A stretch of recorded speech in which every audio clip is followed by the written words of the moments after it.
फिर से झगड़ा? सुन तो रही हूँ, कह रही है इस बार स्थिति गंभीर है। हो तो अच्छा है, ये सब रोज रोज के पुलिस दामाद के झमेले मुझे एकदम पसंद नहीं। एक बात बोलूं, आप प्रपोज कर ही दो। चांस पे डांस कह रही हैं आप? एकदम। मुझे ना तुम लोगों का ये नाटक समझ ही नहीं आता। बचपन से एक साथ बड़े हुए हो, सारा दिन इसी घर में पड़े रहते हो, तुम लोग शादी क्यों नहीं कर लेते? माँ, ऐसे सो क्यों रही हो? उठो और काम करो। छोड़ना, सिर में बहुत दर्द हो रहा है और एक साथ ज्यादा देर तक पढ़ भी नहीं पा रही हूँ, उल्टी आ रही है। वैसे माँ क्या कह रही थी? बोल रही थी कि हम दोनों को शादी करनी चाहिए। उफ, उन्होंने फिर से शुरू कर दिया। प्यार, शादी, हनीमून, बच्चा, मतलब इसी का नाम जिंदगी है क्या? झगड़ा हुआ है? नहीं, अब ये सब बात करके कोई मतलब नहीं। भगवान, तुम लोग थकते नहीं हो क्या? पिछले 8 महीनों में ये 5वां है। छोड़ो ना, आपस में सुलझा लो। अभिजीत वैसे अच्छा बंदा है, माना कि सेकंड बेस्ट है तुम्हारी लाइफ में, पर अच्छा तो है। मारूंगी तो जोर से लगेगा। अरे नहीं, सच में तू देख, वो बंदा सच में शादी के लिए अच्छा है। हाँ, थोड़ा सा ढीला है, रूखा है, थोड़ा जल्दी गुस्सा हो जाता है, लेकिन करेगा भी क्या? हर वक्त अगर चोर और गुंडों के साथ रहेगा तो बेचारा कर भी क्या सकता है ना। उसके बारे में कोई भी बकवास मत करना। आई बेड़ी, झगड़ा तो सिर्फ नाम का है तुम्हारा। अरे यार, कितना इरिटेटिंग है तू। Thank you. मुझे कुछ देर के लिए लड़कों से दूर रहना है। हे अमू, सेक्स चेंज ऑपरेशन के लिए कितना खर्चा आता है? मतलब? नहीं, मैं तो तुमसे दूर नहीं जा सकता ना, आखिरकार मर्द जो हूं। बदमाश, क्या कहीं के। एनीवे, तुम चिंता मत करो, तुम इससे बाहर हो, क्योंकि हमारी दोस्ती इस सबसे ऊपर है। मतलब तुम कह रही हो जैसे कवि चंडीदास जी ने कहा था, उस फूल की तरह जिसकी खुशबू नशीली नहीं है। बिंगो, ओनली मन, नो हार्मोन। किसे बेवकूफ बना रही हो? 31 दिसंबर को किए हुए किसको तुम भूल गई क्या? और बारिश के मौसम में तुम्हारे बारांदे में बिताया हुआ समय? बकवास मत करो, तुम ही मेरे ऊपर आकर कूदे थे। मैं? वो भी इतनी सी उम्र में गांजा और शराब पीकर। एक सेकंड, मेरी बात सुनो। जांच पड़ताल कर रहे हैं और हम आशा करते हैं कि जल्द ही हमें इसका समाधान मिल जाएगा। सामान्य नागरिक के लिए कोलकाता पुलिस की तरफ से आप कोई मैसेज देना चाहेंगे? मुझे जाना होगा। सुनो, मैं रिसर्च का काम तुम्हें दे रही हूँ, तुम इन एपिसोड्स का ध्यान रख लेना, ठीक है? 13वें एपिसोड का काम मैं कर लेती हूँ। हटो। Thank you. इसे लेकर ये 5वां कत्ल है और लोगों की चिंता बढ़ती जा रही है। हमने अभी सुना कि कोलकाता पुलिस का क्या कहना है। अब देखना ये है कि कोलकाता पुलिस एक के बाद एक होने वाले हत्याकांड का खुलासा कर पाएगी। कैमरामैन पार्थ साथी के साथ मैं हूँ पुरुषोत्तम पंडित, स्टार आनंद, कोलकाता। हाँ सर, मैं इन्फॉर्म करता हूँ। हाँ, वो यहाँ पे आ चुके हुए हैं ना अभी, सबको इन्वेस्टिगेशन है सर। हाँ, मैं बात करता हूँ उनसे। हाँ सर, हाँ ठीक है, मैं उससे बात कर। हाँ ठीक है, मैं इन्फॉर्म करता हूँ आप। हाँ सर, एम्बुलेंस आ चुकी है।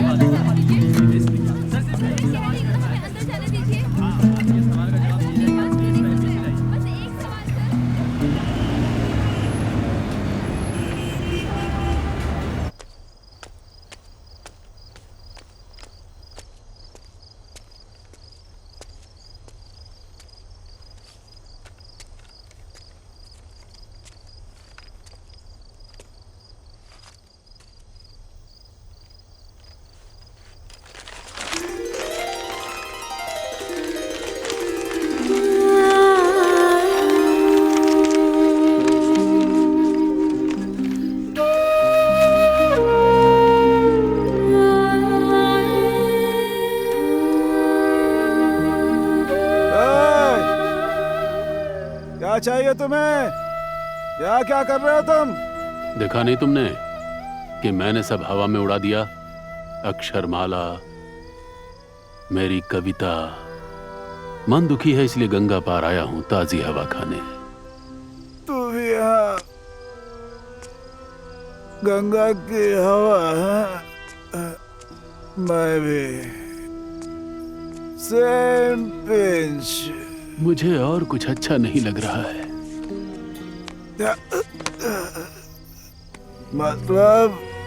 मतलब और क्या? उन लोगों को कुछ भी पसंद नहीं आ रहा है। ये सब खारिज कर दिया। बोला कविताओं में कुछ नया नहीं है। क्या बकवास करते हैं? ये कोई जासूसी कहानी है क्या? ये कविता है। सुनकर इतना दिमाग खराब हुआ कि के? मतलब ये वो कुछ नहीं, पर कुछ किताबें उन्हें बहुत पसंद आई हैं। मेरी किताबें एक दिन जरूर प्रकाशित होंगी।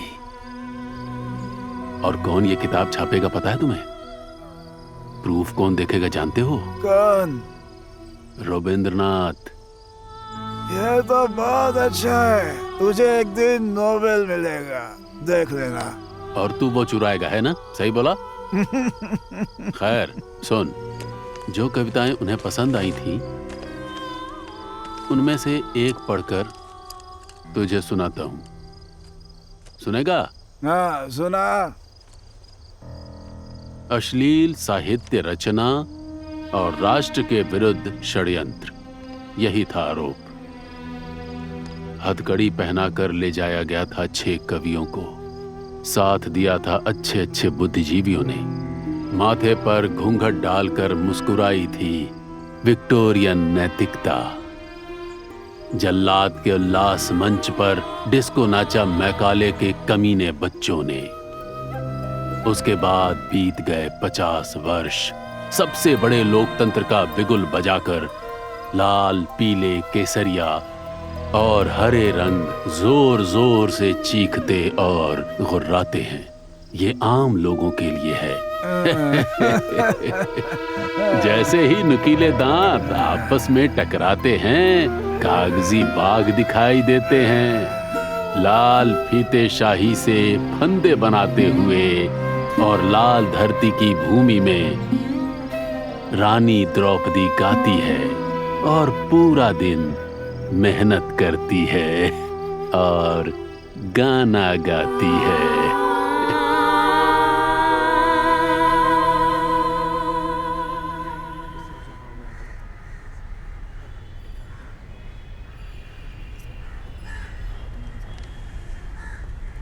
आइए।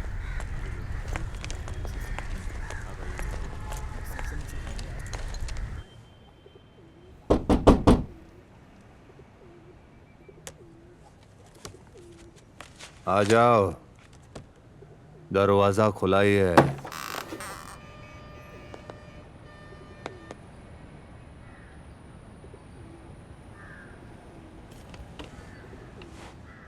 अरे, अमित कुमार श्रीवास्तव जी आए हैं।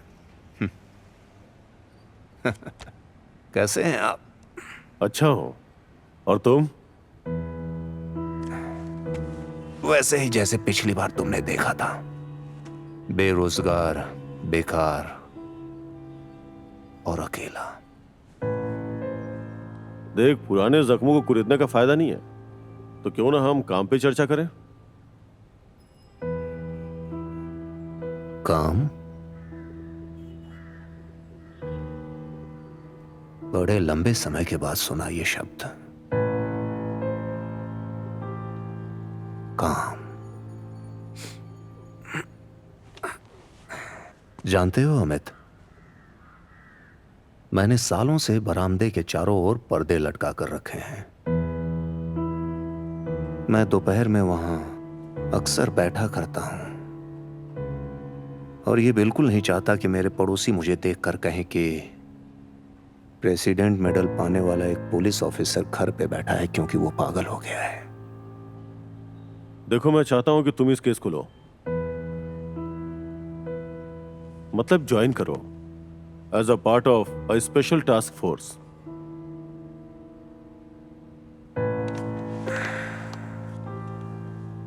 तुम सच में ये चाहते हो?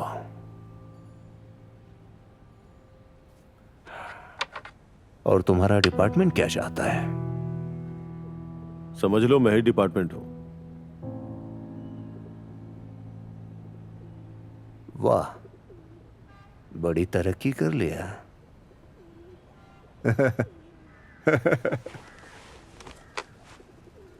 तो अभिजीत,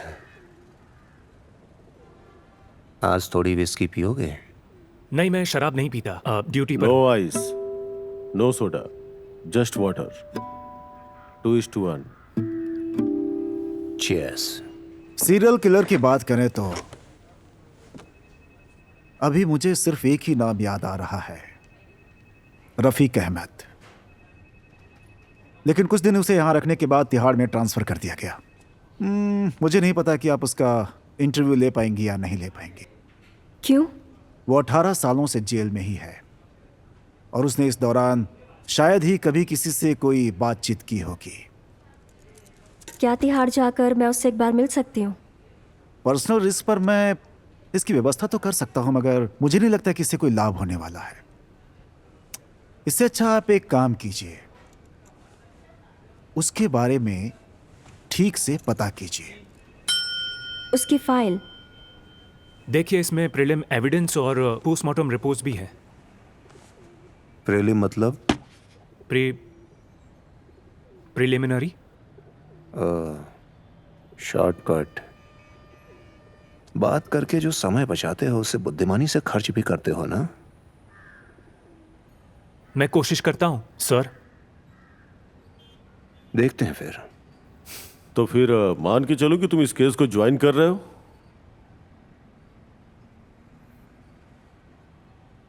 कनाई, कनाई।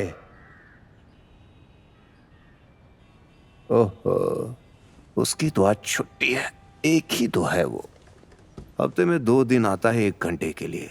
अच्छा अभिजीत, तुम्हारे ईशान दिशा में रखा सूटकेस ले आओ तो।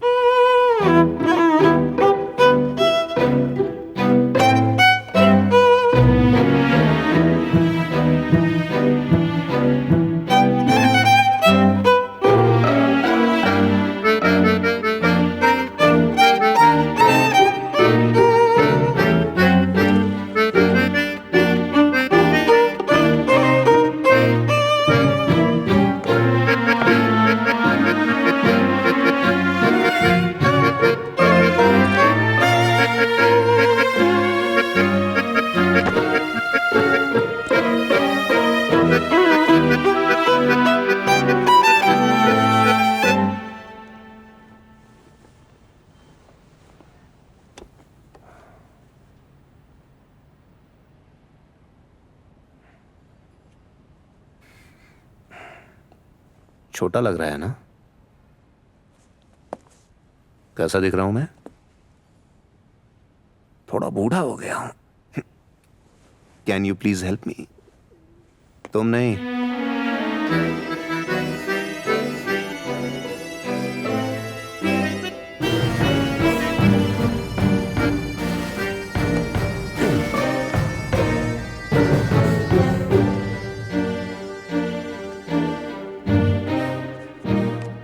रूल नंबर 1, मैं किसी को रिपोर्ट नहीं करूंगा अपने सिवा।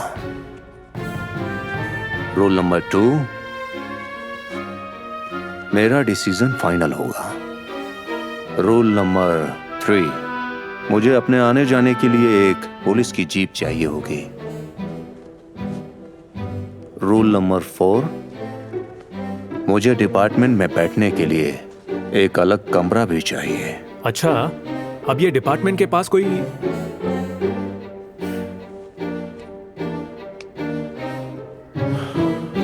Welcome back. ये किसकी फाइल है? पिछले 18 सालों में रफीक का सिर्फ एक ही दोस्त बन पाया यहाँ पे, और रफीक सिर्फ उसी से बात करता है। वैसे वो भी एक अपराधी ही था। क्या इसने भी खून किया है? वैसे सीधे तौर पर तो नहीं। 1997 में पुस्तक मेले में जो आग लगी थी ना, वो आग इसकी वजह से लगी थी, ये बाद में साबित हुआ। लगभग 1 लाख किताबें वहां पे जल गई थीं और भगदड़ में एक व्यक्ति की जान चली गई थी। कितना अजीब आदमी है। उसने दावा किया था कि वो कवि था और अपने कबूलनामे में उसने कहा कि वो किसी आंदोलन में शामिल था। Interesting case. निबारन चक्रवर्ती। हे महाजीवन, अब और कविता की जरूरत नहीं है। कठिन भाग्य की हथौड़ी लेकर आओ। जीवन को अब मधुर झनकार की जरूरत नहीं है। पुरुषार्थ की हथौड़ी से जीवन के पत्थर को अब तराशना शुरू कर दो, क्योंकि जिंदगी हर कदम एक सरल कविता नहीं होती है। इस भूखी दुनिया को कथा साहित्य से सुसज्जित पूर्णिमा की आवश्यकता नहीं है। माल शुकांतो ने लिखी है ये। कवि शुकांतो, माल नहीं। हाँ वही। बेरोजगार, समाज को योगदान ना करने वाले, कागज समय बर्बाद करने वाले। एनीवे, हमें उसकी कुछ किताबें लाइब्रेरी से ढूंढनी होंगी, डिटेल में स्टडी करना होगा। साला कमरे में एसी भी नहीं दे पाए। क्या मतलब है कठोर हथौड़ी से भूखी दुनिया पर वार किया है, एक विशाल पत्थर में अनुवादित सिर पर वार किया। और वो पूर्णिमा की रात थी। प्रॉब्लम यह है कि उसने जो जगह चुनी है वो पूरे शहर में फैली हुई है। मतलब एक रेडियस लेकर आगे बढ़ने का कोई मतलब नहीं है। একবার বল নেই তোর কেউ নেই, কেউ নেই, কেউ নেই। একবার বল নেই তোর কেউ নেই, তোর কেউ নেই।